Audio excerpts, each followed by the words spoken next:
Welcome to the deep dive. Okay, let's unpack this. Imagine stumbling upon a news report that claims a former U.S. president is literally on the run from drug busts. And that same report weaves together everything from global cocaine shipments to Secret Service mishaps, ancient prophecies, and even the future of island economies. It's precisely what we're diving into today. It's really quite something. What's fascinating here is how this single source, dated March 17th, 2017, attempts to connect an incredibly diverse set of events and allegations. Our mission, really, in this deep dive is to extract the key nuggets of information and the specific claims made within this highly unusual report, just to help you understand the full scope of its narrative. Yeah, the whole picture it was painting. So buckle up. We're taking a look at a specific audio excerpt titled Obama on the Run After Drug Busts Have Begun to understand exactly what this particular perspective was putting out into the world. It's certainly a unique lens. Definitely. So the core premise presented is quite dramatic. President Obama appears to be on the run after the drug busts have begun. The source even specifies, President Obama, number 4. Now, for context, within this type of narrative, that kind of numerical tag, like number 4, often suggests, multiple figures, maybe, or a specific role. Right. It hints at a more complex backstory, maybe doubles or a specific position in some hidden structure. It immediately prompts the question, though, what does the source suggest is driving this alleged flight? It sort of floats two ideas, potential economic collapse and coming riots in D.C., or, and this seems to be the main one, potential prosecution for running illegal drugs into the U.S. Yeah, it leans heavily on the drug angle, and this is where the source really anchors its narrative in a specific alleged event. It points to a ship named the Lady Michelle, apparently found on March 1st, 2017 with, get this, $4.02 tons of cocaine, which the source then calculates pretty sensationally to a street value of about $4.5 billion. Just, wow. Staggering figure. And the source provides this remarkably intricate, almost comically convoluted ownership chain for the vessel. It claims the ship is, owned by the island of St. Vincent, which is owned by the Queen of England. So actually it's owned by England, which is owned by the United Nations, which is owned by the Queen of England, whose bank is run by the Rothschilds, who are now hiding in Switzerland. Right. It just keeps layering. Exactly. What's striking is how it meticulously layers these powerful entities, a small island, the British monarchy, the UN, global banking families, to build this picture of a vast interconnected web of alleged control.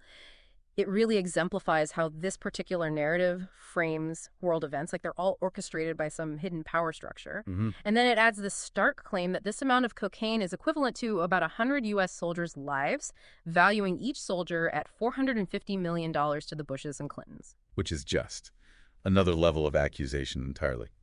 Okay, so according to the source, after this huge bust, President Obama starts traveling.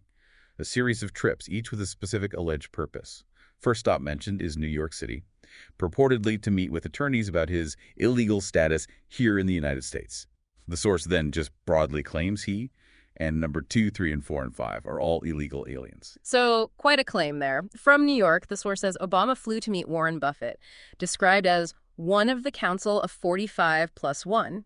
Now, that term, Council of 45 plus 1, often pops up in these kinds of narratives, usually meaning some sort of secretive, powerful governing body or cabal. Right, the hidden controllers. Exactly. And this council member, Buffett, apparently used to be able to fix anything, according to the source. But the source states Buffett, at 86, is in really bad shape, degrading brain and heart, unable to fix anything now. And he's urged to do what God has directed or face this legacy as a hoarder who tried to destroy the human race. Wow. Heavy stuff. And then, in this really unexpected aside, the source even offers to share techniques to reverse your aging process with Buffett. Okay. So, the alleged journey continues. The source claims Obama then flew to Silicon Valley, met with tech leaders there, specifically names YouTube and Google to, quote, try and protect his legacy of destruction. And it alleges these tech leaders are facing arrest very soon if they don't change. Threats all around. Seems like it. From there, the narrative takes him to the Caribbean. A short trip, supposedly to meet with his drug lords to assess the, quote, damage from that seized cocaine shipment. The source even claims the port involved is now $150 million in debt because that shipment was supposed to pay for the port. Well, it got seized. So a direct financial consequence alleged there. Yeah. And the source makes this quick aside that the U.S. should just pull out of Colombia and stop protecting the cocaine production. Just throws that in. Interesting. Okay, so finally, The source asserts Obama's alleged ultimate destination was Tahiti, French Polynesia. And the reason given, chosen because, quote, France has no extradition treaties. Ah, the classic trope. Right. And the source concludes this whole travel segment really dramatically.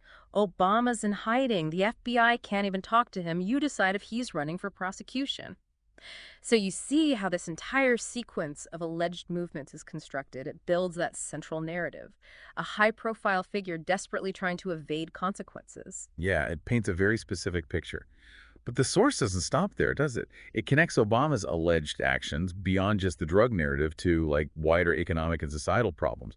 It asks this rhetorical question: do you have any idea what will happen in D.C. if the welfare is cut off? And they realize President Obama is responsible for that. And then claims he destroyed the welfare system by giving the money to foreigners. And broadening that view even further, the source alleges that Obama, just by being in Tahiti, has somehow set the entire island nation up to starve to death. How does that work? Well, the claim is that these island economies, it even mentions Australia, oddly, with an average wage of like $4,000 a year.